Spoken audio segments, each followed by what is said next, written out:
Absorption. People usually take MDMA as a capsule or tablet, though some swallow it in liquid form or snort the powder.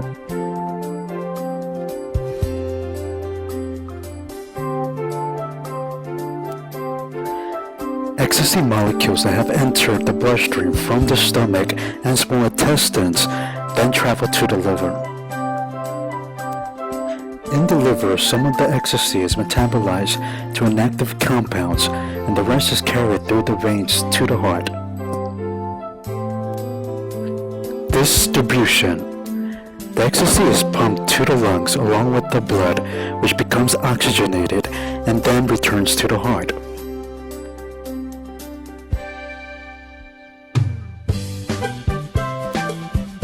Oxygenated blood carries the ecstasy from the heart to the brain and to other organs and cells that have high blood flows. Generally, there is a barrier between the blood vessels in the brain and brain matter, which prohibits many drugs from entering the brain.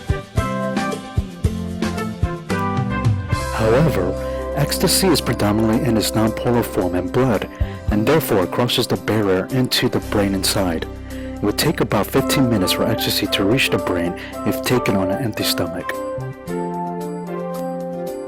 Toxic mechanism.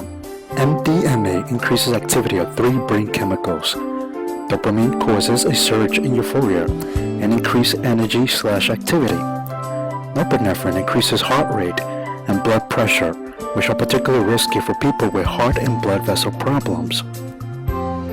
Serotonin affects mood, appetite, sleep, and other functions. It also triggers hormones that affect sexual arousal and trust. The release of large amounts of serotonin likely causes the emotional closeness, elevated mood, and empathy felt by MDMA users. Symptoms.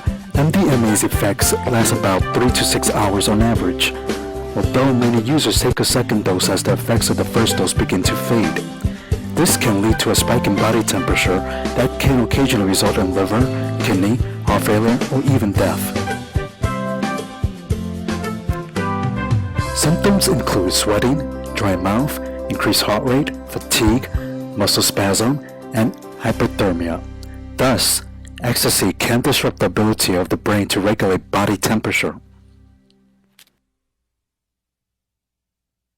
Created using Powtoon.